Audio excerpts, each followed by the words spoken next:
इस हफ्ते ये देश है हमारा में हम बात करेंगे किसानों के मुद्दे की। 70 साल में कितने सुसाइड हुए? बुंदेलखंड, उत्तर प्रदेश से लगा राज्य, कितने सुसाइड? इस देश के अंदर 70 साल में जो किसान मरा, बॉर्डर में चुके हमारे क्या वो ये शहीद, उसको शहीद नहीं मानेंगे? ये कौन है जो आंदोलन करते हैं लेकिन हल नहीं चाहते? ये किसान की खुददारी और सरकार की खुदगर्जी के बीच की लड़ाई है। हम भी अपना हक मांगिए। 138 करोड़ लोगों का हक मत मारिए। अरे मांग रहे लेंगे। 23 की 23 फसलों का लाभ पूरे देश के किसानों को मिल सकता था। आप कह रहे कि एमएसपी की लीगल बाइंडिंग हो जाए? किसान का माल उठाएगा कौन? मुझे बता दीजिए। लीगल बाइंडिंग करी, किसान भूखों मर जाएगा, माल न्यूटेगा। आप देख रहे हैं ये देश है हमारा, अमीश देवगन के साथ। नमस्कार, मैं हूं अमीश देवगन। इस हफ्ते ये देश है हमारा में हम सीधी बात करेंगे किसानों के मुद्दे पर। 45 घंटे का संवाद, 11 दौर की बातचीत। आखिरकार यह संवाद क्यों अधूरा रह गया, इसका संपूर्ण विश्लेषण भी होगा आज संडे की इस महाबहस में, यानी ये देश है हमारा में।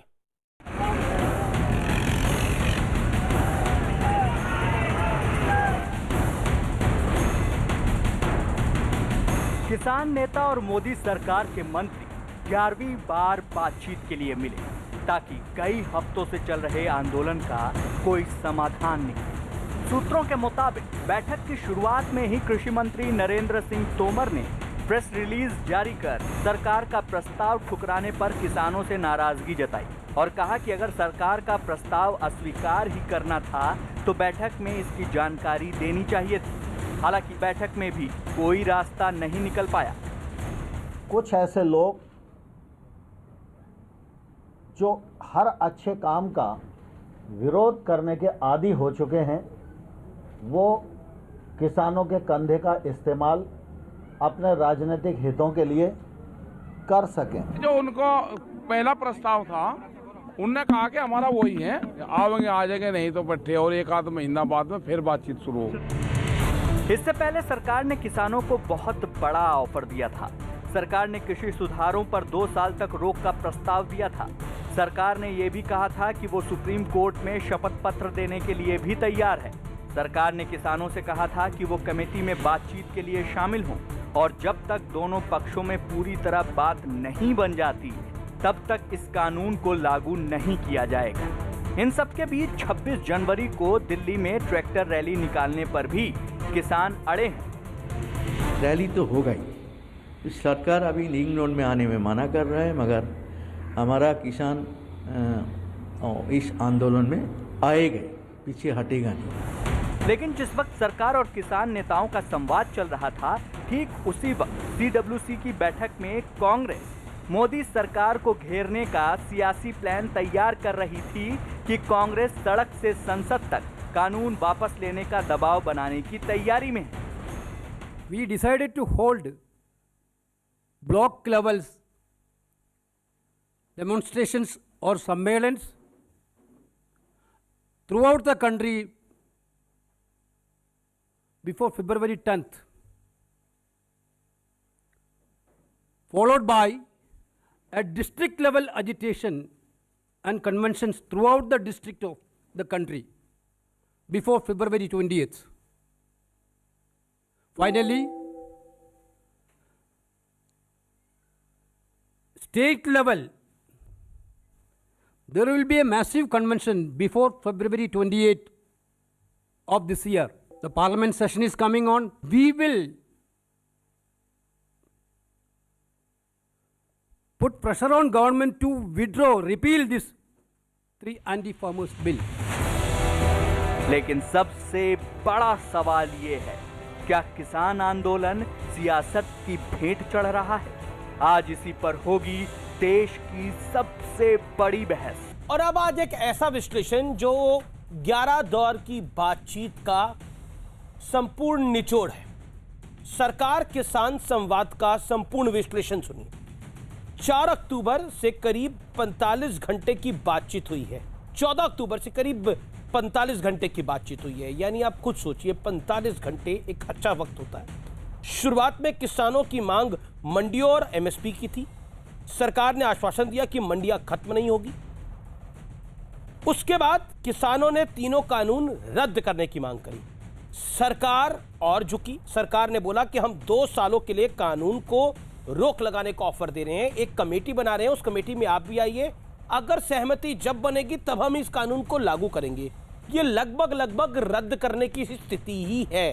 यानी सरकार अपनी लाइन से 90 डिग्री नीचे आई, लेकिन किसान जहां वो पहले जो डिमांड कर रहे थे उस डिमांड को वो आगे लेके बोला कानून अब पूरी तरह से रद्द होनी चाहिए। लेकिन जब रद्द करने की 1.5-2 साल तक की भी बात आई तो उस पर भी राजी नहीं हो रहे हैं।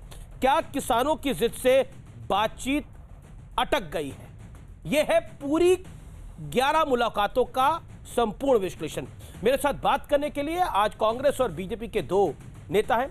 मेरे साथ गौरव भाटिया हैं, सुप्रीम कोर्ट के वरिष्ठ अधिवक्ता हैं, भारतीय जनता पार्टी के प्रवक्ता हैं। मेरे साथ राधिका खेड़ा है इस चर्चा में, जो कि विधायक का चुनाव लड़ चुकी हैं दिल्ली से, और साथ ही साथ कांग्रेस पार्टी की प्रवक्ता है, उनका भी अभिनंदन है।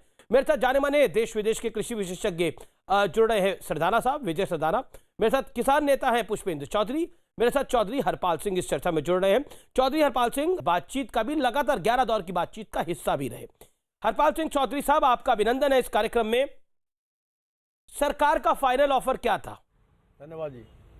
फाइनल ऑफर क्या था और 15 मिनट की आज जो शुक्रवार को बातचीत हुई उसके बाद निर्णय क्या आपके सामने है? सरकार का फाइनल ऑफर यही था कि हम 1-1.5 साल के लिए होल्ड कर देंगे और एक कमेटी बनाई जाए, उसके बाद जो कमेटी की रिपोर्ट आएगी उसके बाद बात करेंगे। ये सरकार का ऑफर था और हमारी इसको लेकर बैठक हुई।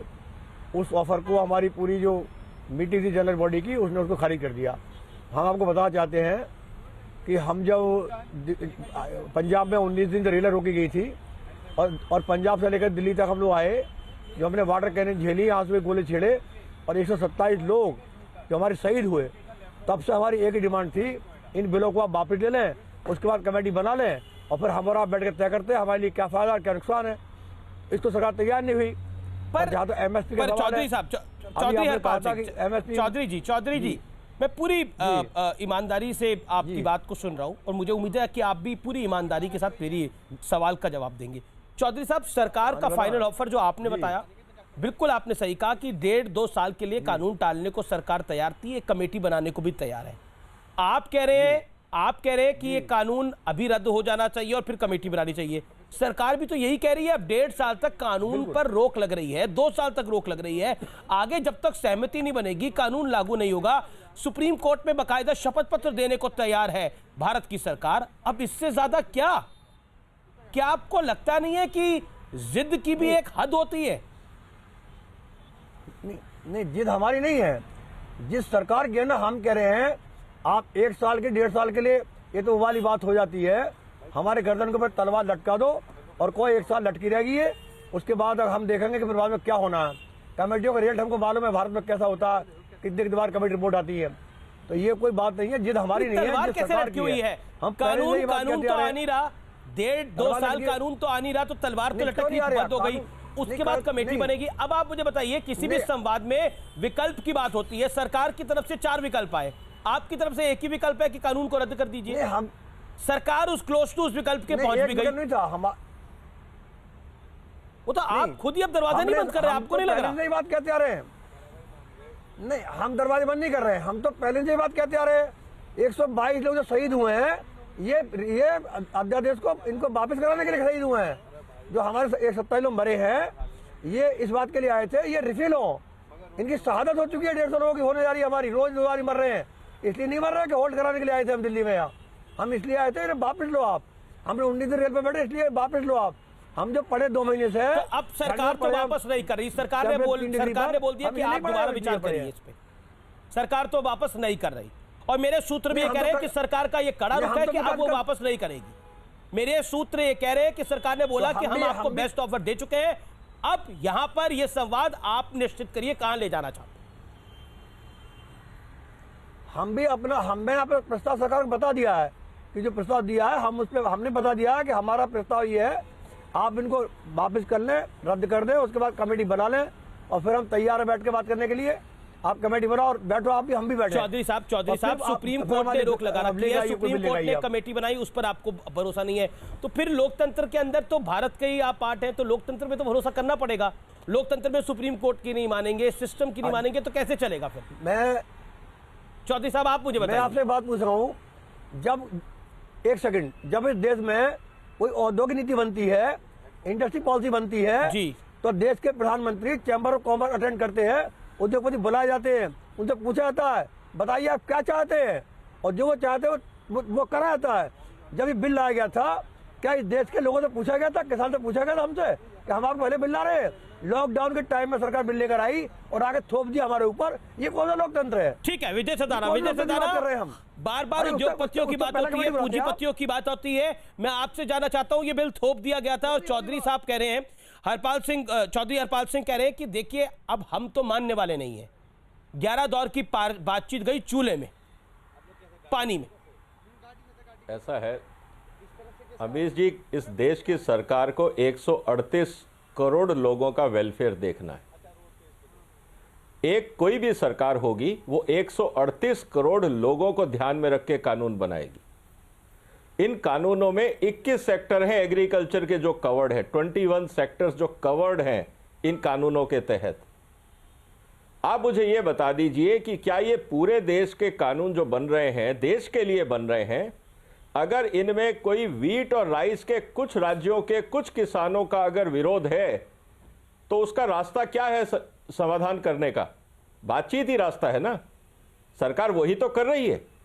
बाकी 20 सेक्टर्स को, 19 सेक्टरों को कोई प्रॉब्लम नहीं है, 2 सेक्टर में प्रॉब्लम है और ये कहते हैं सारे कानून हटा दो। जिन किसानों को फायदा मिल रहा है, जिन एफपीओज को फायदा मिल रहा है, जो प्रोग्रेसिव किसान काम कर रहे हैं, जो कोऑपरेटिव्स काम कर रही हैं, उन सबको फायदा मिल रहा है। मानते हैं कुछ किसानों का ऐतराज है तो बातचीत करिए ना। आप ये क्यों चाहते हैं कि जिनको फायदा मिल रहा है उनका भी हक मारा जाए? वो तो फायदा मान ही नहीं रहे सरदाना साहब, वो तो फायदा मान ही नहीं रहे। आप फायदा बताने में नहीं मानते तो देखिए ऐसा है, फायदा ही नहीं है कोई। डेमोक्रेसी में ऐसा है जी, डेमोक्रेसी में आप नहीं मानते कोई बात नहीं, आपके पास चुनाव का मौका आएगा, अपनी सरकार चुनिए, अपने हिसाब से कानून बनवाइए। ये और क्या तरीका है डेमोक्रेसी में? बोलिए चौधरी साहब, नहीं करते हैं। चौधरी साहब वैसे कई ओपिनियन पोल भी आए हैं इसको लेकर, कई फ्लैश पोल्स भी हुए हैं। उन फ्लैश पोल्स के अंदर अधिकतर किसान ऐसा मान रहे हैं कि हम इस कानून के साथ हैं, यानी सिर्फ 4-5% किसान ही है जिसको इस पे आपत्ति है, और वो पंजाब का है और कुछ हद तक हरियाणा का है। बाकी पूरे देश के किसान को आपत्ति नहीं है इसको लेकर। ऐसा कई ओपिनियन पोल में आए हैं, कई डिफरेंट चैनल्स के। मैं एक चैनल की बात नहीं कर रहा। मैं एक बात पूछना चाहता हूँ, खाली सिर्फ एक बात बता दें मुझे आप, जो हमारे भाई साहब बोल रहे थे 2011 में सरदाना साहब, जब हमारे मोदी जी मुख्यमंत्री थे गुजरात के, तो उन्होंने चिट्ठी लिखी थी मनमोहन सिंह जी के लिए, और उन्होंने साफ कहा था मनमोहन सिंह जी एमएसपी से नहीं काम चलेगा, एमएसपी से किसानों का नहीं खरीदा था सामान, आप एमएसपी पर खरीद का गारंटी कानून लाइए और किसान तबाह हो जाएगा। विजय जी जवाब, पूरी बात सुनने पर है, पूरी बात सुन ले, जवाब ले लीजिए, नहीं जवाब ले लीजिए, पहले मेरी बात सुन ले लीजिए, पहले बात तो सुन लो पूरी, जवाब ले लो ना, सुन लिया आपकी बात, सुन ला मेरी, रटाया आर्ग्यूमेंट है, सुन लिया मैंने, पूरी बात सुन ले ना, नहीं पहले जवाब सुन लो मेरा, पहले बात सुन लो मेरी, पहले आप बोलो। मैं कह रहा हूँ जब वो गुजरात के मुख्यमंत्री थे, हम उनकी बात माने या आज प्रधानमंत्री उनकी बात माने? कौन सी बात सही कर रहे थे वो? आज हम वही मांग कर रहे हैं प्रधानमंत्री से कि एमएसपी पर खरीद का कानून बना दो, नंबर 1। दूसरी बात, ऐसा है जब मनमोहन सरकार जिक्र कर रही थी इसका कानून का, सुन लो, जवाब सुन लो ना, अब आप जवाब सुन लो, अब आप जवाब सुन लो, पहले मुझे बात कर दो, एक मिनट, अब आप मेरी बात सुन लो ना यार, आप बहस क्यों कर रहे हो? सवाल का जवाब सुनो। अरे 1 मिनट बोलने दो ना मुझे, आप सवाल कर, 1 मिनट बोल, मेरे को ये बताइए, सरदाना साहब को बोलने दीजिए ना, पुराने कानूनों में, अरे एक सवाल और है, पुराने कानूनों से 4 लाख किसानों ने आत्महत्या करी। इस देश में 4 लाख किसानों ने आत्महत्या करी पुराने कानूनों में। इस देश में किसान गरीब रहा, बिचौलिया अमीर बनता रहा।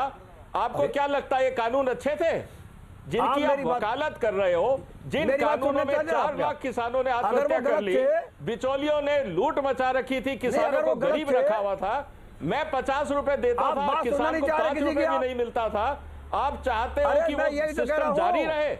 आप किसका पक्ष ले रहे हो पहले ये बताओ। आप बिचौलियों के साथ हो या किसान के साथ हो? आप बात सुनो, आप जवाब दीजिए। अरे आप मुझे बताओ कि आप बिचौलियों के साथ हो या किसान के साथ हो? पहले आप क्लियर ये करो। अरे हाँ, आपकी बात से ये लगता है कि आप बिचौलियों के साथ हो, आप किसान के साथ नहीं हो भाई साहब। अगर आप किसान का दर्द होता तो 4 लाख किसानों ने जो आत्महत्या करी है उसके लिए आपकी किसान संस्थाओं ने अच्छा क्या बोलिए काम चौधरी किया? हरपाल सिंह बोलिए। कितनों को आपने हेल्प पहुंचाई घर में जाके? चौधरी साहब सारा फंडिंग अरेंज कर रहे हो। बात सुनिए हमारी, आप मेरी बात सुनो। आप बात सुनो तैयार नहीं है। आप मेरी बात सुनो अब आप। अरे हमारी बात सुनो पहले आप। हम क्या कहना चाह रहे हैं? आपकी रोक सुनते हैं हम, आपकी रोक सुनते हैं, हमारी सुनो पहले। हम सुना रहे हैं अपनी बात आपको। हम ये कहना चाहते हैं अगर वो पहले कानून गलत थे तो मनमोहन सरकार जब क्वांटिटी फार्मिंग ला रही थी तो आपके सुषमा स्वराज का भाषण पढ़ ले आप। सुषमा जी ने कहा था मनमोहन सिंह जी कॉन्ट्रैक्ट फार्मिंग देश के किसान को तबाह कर देगी। अरे भाई सुषमा स्वराज अपोजिशन में थी, किसान को मार देगी। ये आपके नेताओं के में थे। अब कैसी बात? लेकिन आपके पंजाब ने तो लागू किया। आपके पंजाब ने तो लागू किया। कहाँ लागू किया आपने? अब मेरे को बात बताओ, 2012 की आप बात कर रहे हो। सुषमा स्वराज क्यों विरोध करी थी इस बात का? बात सुन लो ना। नहीं क्यों विरोध करी थी? वो क्यों विरोध करी थी आप बताओ मुझे। आप मान लिया, सारी बातें मान ली, सारी मान ली। 2013 में पंजाब सरकार ने मेरी बात अच्छा ये चौधरी साहब ये कृषि विशेषज्ञ हैं, ये भी आप ही की फील्ड के, ये कृषि विशेषज्ञ हैं, ये भाजपा के नहीं है। भाजपा के प्रवक्ता गौरव भाटिया और कांग्रेस की राधिका खेड़े वो अभी तक चर्चा में भी नहीं आए हैं। मुझे एक बात बताइए, हम जान दे रहे कैसे मिल सके? अरे भाई बात का जवाब दो, बात का जवाब दो, चिल्लाओ मत। 2013 में पंजाब सरकार ने कॉन्ट्रैक्ट फार्मिंग का कानून लाए, आपने प्रोटेस्ट क्यों नहीं किया? उसमें यह लिखा हुआ है सेक्शन 26 में कि आप कोर्ट में नहीं जा सकते, आपने प्रोटेस्ट क्यों नहीं किया? आपको अपने राज्य का कानून नहीं पढ़ा आपने? आज तक आप खामोश क्यों रहे?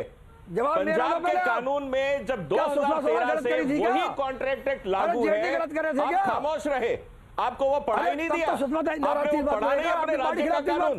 क्या बेकार की बात करते हैं आप लोग? आप सुनने को तैयार नहीं। बात हमारी अपने राज्य का कानून नहीं पता, बात कर रहे हैं? आपको कुछ नहीं पता अपने राज्य का। आपको नहीं पता कुछ भी, हम करते हैं। 2013 में बताइए कॉन्ट्रैक्ट पंजाब में आया या नहीं आया? हम चला रहे। अरे भैया खेती करते हैं तो बाकी लोग भी अपना अपना काम करते हैं। स्कूल मास्टर भी आपके बच्चों को पढ़ाता है, आपके हॉस्पिटल में डॉक्टर भी काम करता है, तो कोई एहसान नहीं कर रहे। हर आदमी अपना अपना काम कर रहा है, कोई एहसान नहीं कर रहा है किसी पे। आप अपना अपना काम कर रहे हो, हर आदमी अपना काम कर रहा है, हर आदमी अपना काम कर रहा है। फौजी भी काम कर रहा है, पुलिस वाला भी काम कर रहा है, टीचर भी काम कर रहा है, डॉक्टर भी काम कर रहा है, आप भी खेती कर रहे हो, सब अपना काम कर रहे हैं, कोई किसी पे एहसान नहीं कर रहा है। डॉक्टर का पूरा पैसा मिल रहा है। अरे सबको अरे भाई आप हक नहीं मांग रहे, आप आपका हक है ही नहीं इसमें। हम भी अपना हक मांग रहे हैं। अपना हक मांगिए, 138 करोड़ लोगों का हक मत मारिए। अरे मांग रहे हैं, लेंगे, हमारा हक है, लेंगे। अरे भैया जित आप कैसी बातें कर रहे हैं? अपने पहले राज्य का कानून हटवाइए। आप कैसी बातें कर रहे हैं? आप अपने राज्य का कानून हटवाइए, कॉन्ट्रैक्ट एक सेकंड चौधरी हरपाल सिंह एक सेकंड। सरदाना साहब राज्य के कानून को क्यों नहीं हटवाया आपने? मेरा निवेदन स्वीकार करिए। होल्ड ऑन, ऑडियोज डाउन करो। मैं हरपाल सिंह चौधरी मैं गौरव भाटिया को चर्चा में लेके आ रहा हूँ, राधिका खेड़ा को भी चर्चा में लेके आ रहा हूँ, लेकिन हरपाल सिंह चौधरी आप कह रहे पुराना कानून बढ़िया था। पुराना कानून आप कह रहे हैं कि जस की तस स्थिति जो थी वो 70 साल पुरानी वो स्थिति बनी रहे। आप मुझे बताइए 70 साल में कितने सुसाइड हुए? बात कर रहे हो आप? सुसाइड 70 साल में कितने सुसाइड हुए? बुंदेलखंड उत्तर प्रदेश से लगा राज्य, कितने सुसाइड? बात सुनिए विदर्भ, कितने सुसाइड? अरे ये नहीं कह रहे, बताइए ना आप मुझे, बताइए क्या उसमें सुसाइड नहीं हुए? आप कह रहे कि 117 किसानों की जान चली गई, शहीद हो गए, दुख है, नहीं होना चाहिए था। लेकिन इस देश के अंदर 70 साल में जो किसान मरा, बॉर्डर बढ़ चुके हमारे यहाँ, क्या वो ये शहीद, उसको शहीद नहीं मानेंगे? अरे 4 लाख एक मिनट रुकना पड़ेगा, 4 लाख किसानों एक सेकंड सरदाना साहब आपको रुकना पड़ेगा। चौधरी साहब with all due respect sir, मैं आपसे बड़ा सरल सवाल पूछ रहा हूं, मुझे उम्मीद है आप जवाब देंगे। आप कह रहे हैं कि पुराना कानून हो जाना चाहिए, पुराना सिस्टम लागू। अभी तक तो पुराना सिस्टम ही लागू है, अभी तक तो बदला नहीं। 6 महीने हो गए, 7 महीने हो गए इस कानून को आए हुए। आप मुझे बताइए क्या विदर्भ में सुसाइड नहीं हुए? क्या बुंदेलखंड में सुसाइड नहीं हुए? बताइए ना मुझे, क्या मध्य प्रदेश में सुसाइड नहीं हुए? हर जगह हुए ना। तो किसान अगर इतना खुशहाल था तो फिर किसान की दिक्कत क्या है? अरे मेरा जवाब सुना। बताइए। अरे मेरा सवाल दूसरा है। मैं कह रहा हूं जब यही कॉन्ट्रैक्ट फार्मिंग की बात मनमोहन सरकार लाई थी तो सुषमा स्वराज ने 1 घंटा भाषण दिया पार्लियामेंट में। अगर कॉन्ट्रैक्ट फार्मिंग आ गई तो किसान खत्म हो जाएगा। आप सुषमा स्वराज को याद कर रहे हैं जो नहीं है इस दुनिया में, लेकिन अब कपिल सिब्बल को नहीं याद कर रहे। ठीक है, ओके, मैं गौरव भाटिया को लेकर आता हूँ। ठीक है, मैं गौरव भाटिया को लेकर आता हूँ, फिर राधिका खेड़ा। गौरव जी बार बार सुषमा स्वराज का जिक्र आ रहा है जो अब इस दुनिया में नहीं है। अरुण जेटली जी का भी जिक्र कई बार आ चुका है। भारत की सरकार ने अपना फाइनल ऑफर लगभग 45 घंटे की बातचीत के बाद स्पष्ट रूप से कह दिया है। क्या आपको लगता है कि यह आपकी विफलता है? आपको घुटनों पे ले आया विपक्ष और किसानों का एक वर्ग। अमीश जी, देखिए, सबसे पहले नरेंद्र मोदी जी ने जैसा कहा है कि देश के सभी किसान जो हैं हम उनका सम्मान करते हैं और इस देश में 15 करोड़ किसान हैं और उनके परिवार हैं, और हमारा ये मानना है कि उसमें बहुत बड़ा वर्ग इन 3 कानूनों के साथ खड़ा है। कुछ किसान विरोध कर रहे हैं, लेकिन अब मेरी बात सुनिएगा, ये दर्शकों के लिए है। जब से एक गुट जो है इसका विरोध कर रहा है, तब से क्या सरकार का रुक रहा है और क्या इन आंदोलनकारियों का रहा है, मैं बता रहा हूं, और टोकिएगा मत, सुनिएगा। 11 दौर की बातचीत सरकार ने करी है, 45 घंटे तक बातचीत सरकार ने करी है, और सकारात्मक बातचीत से पराली का मसला जो है वो हल हुआ है। बिजली जो बिल है संशोधन नहीं लाया जाएगा, वो मसला हल हुआ है। 18 महीने के लिए, और ये बहुत बड़ी बात है, ये दिखाती है किसान का हम कितना सम्मान करते हैं। 18 महीने के लिए ये कानून स्थगित रहेंगे। सर्वोच्च न्यायालय में हम हलफनामा भी देंगे। एमएसपी खत्म नहीं होगी और लिखित में कहा है कि मंडियां समाप्त नहीं होगी। अब आइए दूसरी तरफ, ये कौन है जो आंदोलन करते हैं लेकिन हल नहीं चाहते हैं? इन्होंने क्या किया है? कह रहे देश के सारे जो किसान हैं ये चाहते हैं कि वापस ही लो। हम कहते हैं बिंदुवार बातचीत करो, कहते हैं हम नहीं करेंगे। क्यों नहीं करेंगे? बिंदुवार बातचीत होगी गुण दोष के आधार पे तो सच्चाई सामने आ जाएगी। इसके बाद सुप्रीम कोर्ट की कमेटी के सामने हम नहीं जाएंगे। 18 महीने तक हम कानून लागू नहीं करेंगे तो ये कहते हैं हमें मान्य नहीं है। हाय हाय मोदी के नारे लगाते हैं। 1 मिनट रुक जाइए, 1 मिनट, मैं 15-20 सेकंड ही लूंगा, ये 10 सेकंड जरूरी है। ये सार है जो होता आया है 7 हफ्ते से। प्लीज, आंदोलन में अराजक तत्व घुस आते हैं, हाय मोदी। मांग नंबर 6 कहते हैं शर्जी अमाम वरबरा राव, इन सबको आप जो है रिहा करिए। मैं पूछता हूं, अब आप फर्क देखिए। आपने कहा घुटने पे आ गए, तो मैं इतना ही कहूंगा, गिरते हैं शेर सवार ही मैदान जंग में, वो तिफल क्या गिरेंगे जो घुटनों के बल चला करते हैं। बिल्कुल, आप अच्छे शेर पढ़ रहे हैं, लेकिन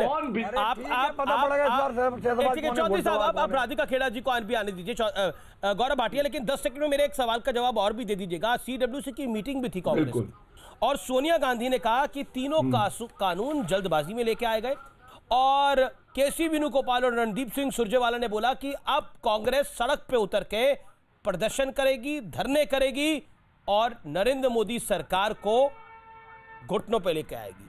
लेकिन आप तो पहले घुटनों पे। अमीर जी, आज कांग्रेस पार्टी की हालत यह है कि उस पर कोई विश्वास नहीं करता है, और मैं तो कांग्रेस पे सिर्फ तभी विश्वास करूंगा जब इस देश के सबसे बड़े भूमाफिया रॉबर्ट वाड्रा को पार्टी से निकाल दे। मैं तब विश्वास करूंगा जब 1,80,000 किसानों ने यूपीए के 10 साल में आत्महत्या करी, उसके लिए सोनिया गांधी माफी मांगे। ठीक है, आपने यू मेड योर पॉइंट। आप राधिका जी को Radhika Khera, okay, it's been 22 minutes, let Radhika Khera come in, क्योंकि मैंने सोचा मैं पॉलिटिकल पार्टीज को बाद में लेकर आऊंगा, पहले मैं किसान और कृषि विशेषज्ञ के बीच में बात करूं। मैं पुष्पेंद्र चौधरी आपके पास भी आऊंगा। राधिका, आपको भी लग रहा है कि सियासत चल दी जाए? सीडब्ल्यूसी की बैठक थी तो किसी और विषय पर, लेकिन आपको लगा कि किसानों का मुद्दा चल रहा है तो हम भी हाथ धो लेते हैं इसमें। अमीश जी 58 दिन हो चुके हैं, 11 राउंड पूरे चर्चा के खत्म हुए, 58 दिन हो चुके हैं जब हमारे किसान भाई बहन बॉर्डर पे बैठे हैं। और ये लड़ाई किसके बीच में है? बार बार ये आरोप लगता है कि ऑपोजिशन कुछ कर रही है, कभी सरकार इसमें चीन और पाकिस्तान का हाथ ले आती है, कभी खालिस्तानी आतंकवादी, अलग अलग विश्लेषण सामने लेकर आते हैं। पर समझने की बात है कि ये लड़ाई किसके बीच है। ये लड़ाई दिल्ली की सिंहासन पे बैठी मस्त सरकार और सड़कों पे बैठे जो हमारे किसान भाई हैं ठिठुरती ठंड में कोरोना काल में, उनके बीच की लड़ाई है। ये किसान की खुददारी और सरकार की खुदगर्जी के बीच की लड़ाई है। ये किसान की बेबसी और सरकार की बर्बरता जो हमें लाठी पानी बरसते हुए और बड़े बड़े गड्ढे खोदते हुए में दिखाई दी, ये उसके बीच की लड़ाई है। ये आने वाली अगली फसल और नस्ल की लड़ाई है। बड़े अच्छे तरीके से भाजपा के प्रवक्ता बहुत सारी चीजें गिना रहे थे, घूम फिर के, क्योंकि उनके पास कुछ कहने को नहीं है। बात आ जाएगी रॉबर्ट वड्रा जी पर या इस पर या उस पर की पार्टी से निकालिए। पहली बात तो आप इतने वरिष्ठ वो है लॉयर है गौरव साहब, तो आपको यह पता होना चाहिए रॉबर्ट वड्रा जी कांग्रेस पार्टी के मेंबर नहीं है। दूसरी बात, आप बात करते हैं कि कांग्रेस पार्टी की बात पे कोई विश्वास नहीं करेगा। अरे पहले तो आप बताइए, आप प्रवक्ता है, आपकी बात पे कौन विश्वास करे? आपने तो वादा किया था कि आप अगर सरकार भाजपा की नहीं बनी आप अपने बाल मुंडवाएंगे, आपने ऐसा नहीं किया। फिर आपको तो ये तक नहीं पता कि रविंद्रनाथ टैगोर जी का नाम क्या है। तो आपकी बात क्या है और क्या है आगे हम नहीं चर्चा करेंगे, लेकिन बात वापस मुद्दे पर आते हैं। राधिका जी, लेकिन मेरे सवाल का जवाब, राधिका जी मेरे सवाल का जवाब क्या बात है हमारी? राधिका जी मेरे सवाल का जवाब, फाइनल ऑफर। मैं गौरव भाटिया आपको भी मौका दूंगा, लेकिन 10 सेकंड में मेरे सवाल का जवाब दे दीजिए। आप भी तो सियासत कर रहे हैं, किसान और सरकार के बीच की बात है। सरकार ने फाइनल ऑफर दे दिया कि कानून को हम लगभग टाल रहे हैं, 2 साल के लिए कमेटी बना रहे हैं। आप कह रहे हैं कि अब हम भी आंदोलन में आ जाएंगे, तो सियासत तो आप कर रहे हैं, छुपाइयो तुम ना। आंदोलन में आ जाएंगे नहीं अमीश जी, हम लोग तो शुरू से किसानों के हक और हकूक की लड़ाई लड़ते आए हैं। चाहे वो अंग्रेजों से लड़ना था महात्मा गांधी जी और सरदार वल्लभ भाई पटेल जी की अगुवाई में, या फिर हमने जब काले कानूनों के खिलाफ अब लड़ना हो। सबसे पहले कांग्रेस ने ही महात्मा गांधी के दौर पर भाग जाती हैं, चली जाती हैं, लेकिन महात्मा गांधी के दौर वाली कांग्रेस नहीं है ना मैडम। सबसे पहले अभी तो राहुल गांधी और सोनिया गांधी वाले दौर की कांग्रेस है ना मैडम। क्योंकि हम बिल्कुल है, क्यों नहीं है? तो राहुल गांधी जी के नेतृत्व में, सोनिया गांधी जी के नेतृत्व में कांग्रेस पार्टी में संसद में आवाज उठाई। नतीजा क्या हुआ? नतीजा ये हुआ कि देश के इतिहास में पहली बार हुआ कि 100 से ज्यादा मार्शल लगातार हाथ खड़ा कर रहे हैं, गौरव भाटिया रिप्लाई गए। क्यों? क्योंकि मोदी जी को पता था कि गौरव जी बोलिए। चाहूंगी राधिका जी आपको आगे मौका मिलेगा, Radhika ji you will get your chance, लेकिन गौरव भाटिया पे आपने बड़े सारे अटैक करे, let him make his point. उनकी पार्टी पे अटैक किए गौरव, एक एक करके। सबसे पहले तो देखिए 57-58 दिन की बात कर रही है वो पार्टी जिसने 55 साल केवल किसानों को लूटा है। 1,80,000 आत्महत्या तो पिछले 10 साल में जब यूपीए की सरकार थी तब हुई थी। और इन्होंने एक बात कही, वादा, मैंने वादा किया था। राधिका जी आपने सही कहा, मैंने वादा किया था। प्री पोल अलायंस पूर्ण बहुमत से महाराष्ट्र में आया। पहले शपथ किसने ली? भारतीय जनता पार्टी की सरकार बनी। लेकिन एक वादा सोनिया गांधी ने किया था कि भले ही मैं भीख मांग लूं, बट मेरे बच्चे राजनीति में नहीं आएंगे। सोनिया गांधी के बच्चे राजनीति में आ गए। क्या सोनिया गांधी से कहने की हिम्मत होगी कि दोगली बात करती है वो? बोलिएगा जाके। दूसरी बात, अब सुनिए, बीच में मत बोलिए, झूठ बोलेंगे आप, बीच मत बोलिए, इनको चुप कराइए। अच्छा देखिए, कोई भी आके झूठ बोलने लग जाएगा। एक वाक्य से देखिए विकेट टुकड़ा, एक वाक्य से विकेट टुकड़ा। चलिए अब मैं आपकी बात, कोई बात नहीं। अमीर जी आप एंकर हैं, जैसा आप चाहे करिए। अब सुनिए, अरे चलिए, सबसे बड़ा झूठा कौन है? चैनल पे जो बोला जाता है उसकी वैल्यू होती है, लेकिन आपके चैनल पे अमीर जी ये तरीका गलत है। मैं कहूंगा चिकन चिल्ली मत कराइए। ये कांग्रेस पार्टी के प्रवक्ता हैं, ठीक है, आप राहुल गांधी सोनिया गांधी से कहिएगा। बेचारे राहुल गांधी भाग गए थे, भगोड़े गांधी। सोनिया जी के ऊपर झूठी बातें मत बोलिए। अपनी बात ही करी और उसके बाद याद दिलाया मेरे बच्चे भीख मांगेंगे, कोई नहीं रहेंगे। राहुल गांधी एक दिन भीख मांग रहे होंगे। मुझे लगता है कि भाषा की मर्यादा रख के बनाकर डिबेट को करना चाहिए, मेरा निवेदन है। मैं हम्बल रिक्वेस्ट। कैसी बातें बोल रहे हैं? अच्छा Radhika ji, your point is taken, आपने बात को अपनी रखा। Late Gaurav ji also make his point. गौरव और राधिका, मेरा निवेदन है कि हम भाषा की मर्यादा को बना के चले। ये चर्चा लाखों करोड़ों लोग देखते हैं। एक ठीक, लेकिन देखिए वो बोलेंगे आप झूठ बोल रही हैं, आप बोलेंगे वो झूठ बोल रहे हैं, तो झूठम झूठ में पूरा कार्यक्रम ही निकल जाएगा। लेकिन एक एक करके अपनी बात को रख ले। गौरव भाटिया 20, अच्छा गौरव भाटिया 30 सेकंड दे दीजिए, then you reply. Radhika ji, बौखला गई बेचारी। माय हम्बल सबमिशन, मेरा निवेदन स्वीकार करिए। Okay Gaurav Gaurav Gaurav make your point 30 second sharp 30 second then Radhika Kheda.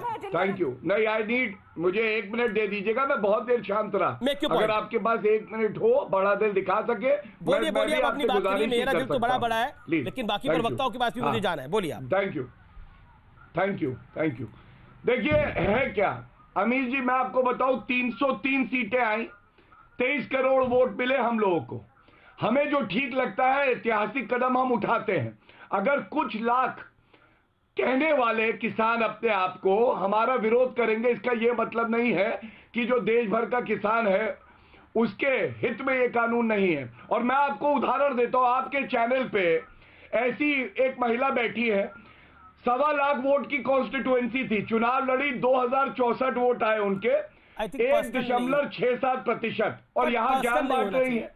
अब आप मुझे बताइए, एक लोकतंत्र में जैसे सरदाना जी कह रहे थे, हमें लोगों ने जितवाया, इसलिए जितवाया कि हम बड़े बदलाव लाए, और वो बड़े बदलाव हम ला रहे हैं।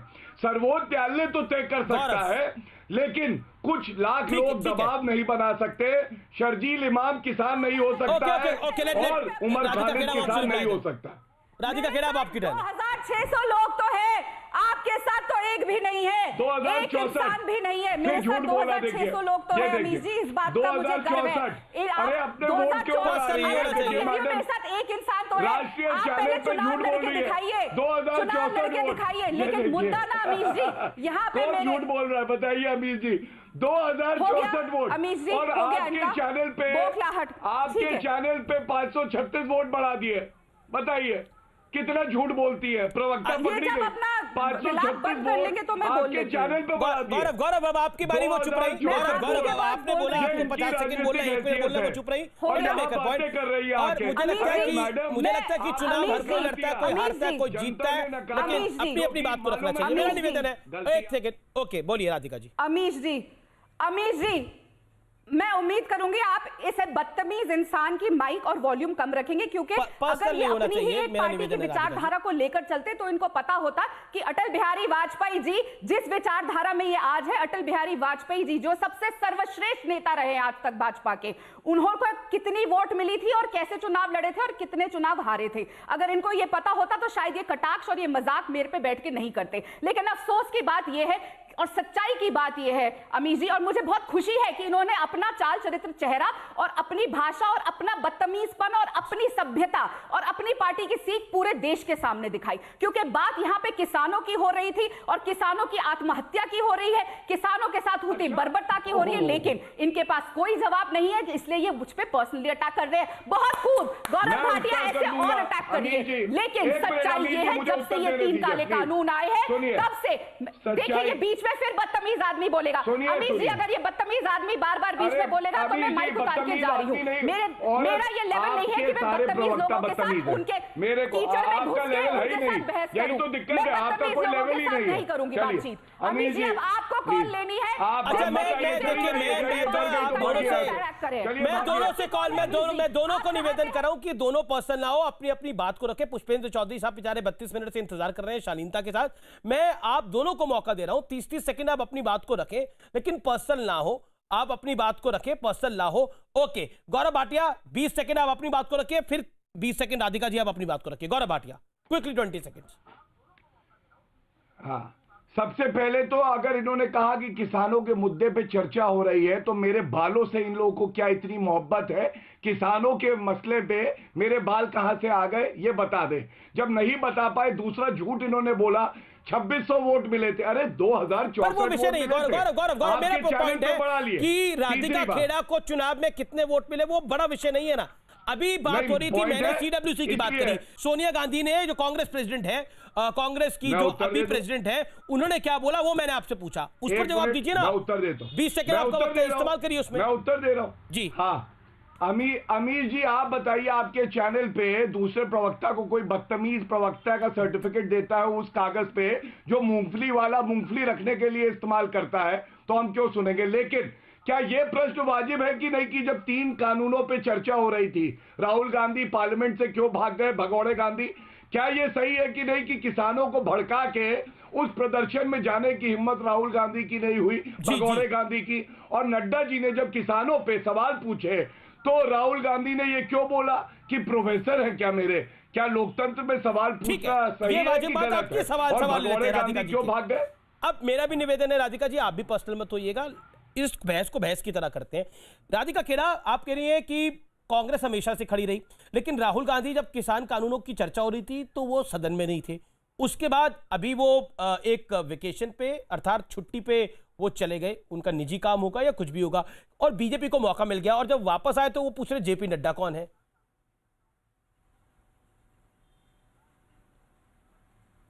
देखिए अमीश जी, मैं फिर बात वापस किसानों पे लेकर आऊंगी। यहाँ पे आपने एक बात उठाई थी कि कुछ सर्वे हुए, उससे ये पता चला लोग देश के बहुत खुश हैं मोदी सरकार से, लेकिन एक सर्वे एक निजी एजेंसी ने ये भी किया, 3 काले कानून आने के बाद 15 प्रदेशों में 291 मंडियों पे गए, उससे ये सामने आया कि 3 काले कानून आने के बाद देश के 77% किसान ऐसे हैं जिनको धान का एमएसपी नहीं मिला। आपको याद होगा मोदी जी ने ये 3 काले कानून आने के बाद मन की बात मध्य प्रदेश के किसानों से करी थी। मध्य प्रदेश की चर्चा करते हैं प्रतीक जी। मध्य प्रदेश में 269 मंडियां हैं। ये 3 काले कानून आने के बाद 47 मंडियां कंप्लीटली बंद हो गई और 143 मंडियां ऐसी है जिसपे सिर्फ 50% काम चल रहा है। क्यों? अगर ये कानून इतने अच्छे हैं, इतने बढ़िया हैं, जैसे कि तोमर साहब आज कह रहे थे, जैसे कि इनके प्रवक्ताओं के पास जवाब नहीं है क्योंकि उनको कानूनों के बारे में पता नहीं है, तो ये ऐसे हालात क्यों हो रहे हैं? और ये सर्वे मेरा नहीं है, जैसे सर्वे आप कहते हैं। अच्छा, तीसरी ठीक है। बात, अगर लेकिन आप राहुल जी के सवाल पर बच रही हैं। अगर आप कह रहे हैं आपकी मर्जी, आप नहीं उस पर जवाब देना चाहती तो मत दीजिए, वो आपकी कॉल है। मैं कोई सवाल से बच नहीं रही। नहीं, मैं उत्तर क्योंकि राहुल जी कहां जा रहे हैं, कहां नहीं जा रहे हैं, ये उत्तर, ये सवाल नहीं है। सवाल ये है कि किसान हमारे 58 दिन से सड़क पे बैठे हैं, ठंड में बैठे हैं, वहां पे 8 महीने के बच्चे भी हैं, 90 साल के बुजुर्ग भी हैं, 100 से ज्यादा किसानों की शहादत इस आंदोलन ने देखी है। चौधरी साहब, Pushpendra Chaudhary, I am very sorry, आपके पास ले जा रहा हूं। ओके चौधरी साहब, okay Pushpendra Chaudhary, Radhika Khera, you made your point, let Pushpendra Chaudhary come in. Pushpendra Chaudhary, आपका इवैल्यूएशन क्या है? क्योंकि सरकार अपनी तरफ से अपनी बात को रख रही है, किसान अपनी तरफ से अपनी बात को रख रहे हैं, what is your take? Chaudhary साहब, पुष्पेंद्र चौधरी। मुझे आशा है मेरे बीच में कोई बोलेगा नहीं sir, I'll give you protection, sir, make your point. दो मुख्य मुद्दों को लेकर के, दो मुख्य मुद्दों को लेकर के किसान ये आंदोलन कर रहे हैं। पहला ये है कि सारे देश में जो 23 फसलें जिनकी एमएसपी घोषित होती है उसको जो है बाध्यकारी बनाया जाए, उसकी लीगल गारंटी दी जाए और प्राइवेट सेक्टर पे भी उसको लागू किया जाए, यानी उससे नीचे कोई भी व्यक्ति उन फसलों को नहीं खरीदेगा इस देश में। पहली मांग तो ये थी। क्या ये मांग पूरी हो गई या मान ली गई? नहीं। दूसरी मांग ये थी कि ये जो कानून 3 पास किए गए हैं अध्यादेश के माध्यम से और आनन फानन में, इससे हम संतुष्ट नहीं हैं, इसमें जो है आप इनको रिपील करिए। क्या ये मांग मान ली गई? नहीं। हमने ये बीच का रास्ता सुझाया था कि भाई यदि आप एमएसपी की लीगल गारंटी दे देते हैं तो दूसरी बात यानी कानूनों के ऊपर कुछ अमेंडमेंट के साथ जो है किसान तैयार किए जा सकते हैं, हो जाएंगे। लेकिन इन तीनों कानूनों के अलावा एमएसपी को अलग से एक अध्यादेश के माध्यम से तत्काल लागू किया जा सकता था अमीश जी इस देश में। और जो लाभ पंजाब, हरियाणा, वेस्टर्न यूपी के किसानों को एमएसपी के माध्यम से मिला है, 23 की 23 फसलों का लाभ पूरे देश के किसानों को मिल सकता था। ये देश है हमारा में। फिलहाल रुकता हूं मैं एक ब्रेक के लिए, लेकिन ब्रेक के बाद ये बड़ा संवाद किसानों के साथ जारी है। मैं आपसे एक सवाल पूछता हूं, उसी में आप मुझे लगता है जवाब देंगे, आप समझदार आदमी हैं। चौधरी साहब, आप मुझे बताइए, लीगल बाइंडिंग के बाद कोई 100 रुपए का माल 500 में खरीदकर जेल क्यों जाएगा? किसान का माल कोई उठाएगा ही नहीं, कैसे बेचोगे? आप लोग वो बात कर रहे हो जो प्रैक्टिकल नहीं है। आप कह रहे चंदा मामा ले आओ, ये प्रश्न चंदा मामा आ ही नहीं सकता। 2 बार सारा समय आपने बोलिए, ये प्रश्न आपने पूछ लिया, सबके समझ में आ गया दर्शकों नहीं, के। आप बताइए ना मुझे, आप मुझे कृपया करके बताइए, प्रकाश डालिए इस बात पे। अरे बता रहा हूं मेरे भाई, जो एमएसपी के 10 लाख करोड़ की फसलें हैं उसमें से 3-3.5 लाख करोड़ की फसलें किसान खुद अपने घर में कंज्यूम कर लेते हैं। 3-3.5 लाख करोड़ की फसलें एमएसपी के रेट पर जो है सरकार खरीदती है। केवल 3-3.5 लाख करोड़ रुपए की फसलें बचती हैं एमएसपी वाली जो प्राइवेट सेक्टर खरीदता है। यदि वो एमएसपी पे खरीदने लगे तो उसका बिल 50-1 हजार करोड़ रुपए अतिरिक्त बन जाएगा।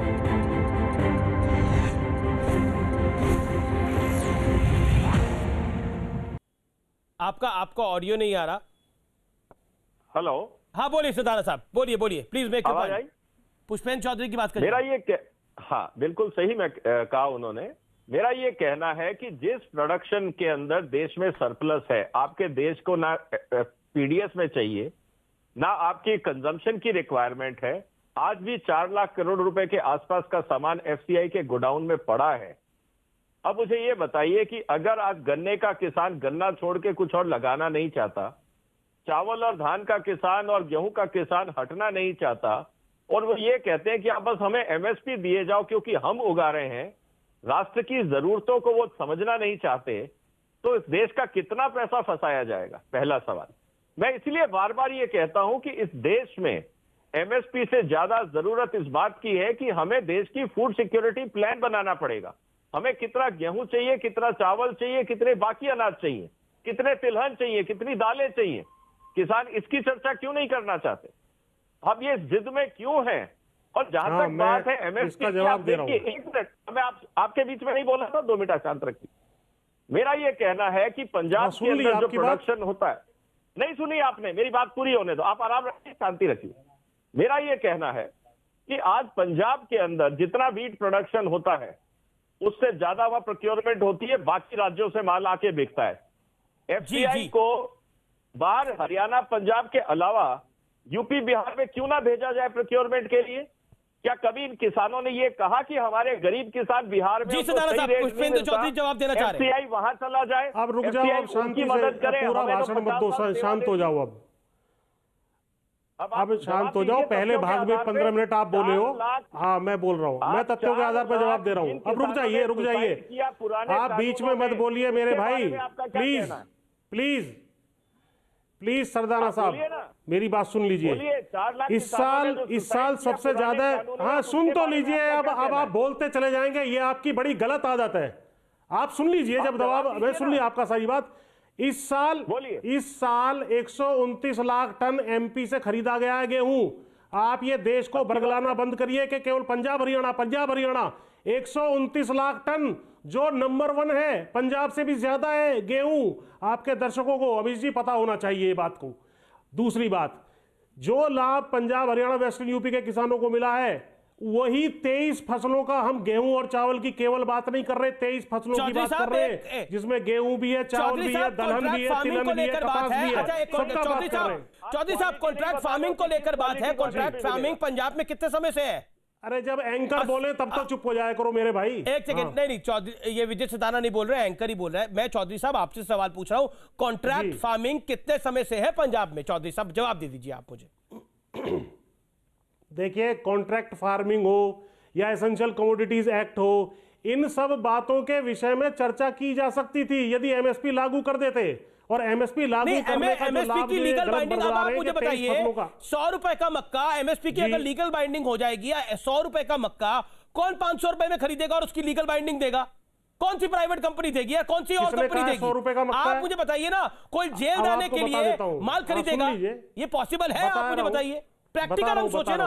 आप किसान नेता हैं, मैंने भी कमोडिटी मार्केट को, मैंने स्टॉक मार्केट्स को लंबे अरसे तक कवर करा है एक बिजनेस चैनल के अंदर। मैं अच्छे से जानता हूं सर, मैं अच्छे से जानता हूं कौन सी आप मुझे बताइए ना। किसान को तो बगल में मंडी दिखती है जहां उसको नकद पैसे मिलते हैं, माल बेच के निकल लेता है वो।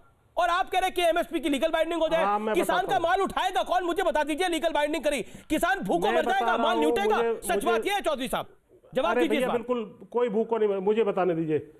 Total agriculture GDP 30 lakh crore रुपए की है, उसमें से 20 लाख करोड़ रुपए की फसलें पहले ही एमएसपी से बाहर हैं, जो फल, सब्जी, दूध, अंडे, मांस, मछली आदि आदि इत्यादि। उसकी कीमत अच्छी मिल जाती है। 10 लाख करोड़, अब सुन लीजिए पूरी बात। बोलिए। सुन लीजिए, अच्छी नहीं मिल जाती, उसको खरीदते नहीं है आप और घोषित नहीं करते, वो कारण है उसका।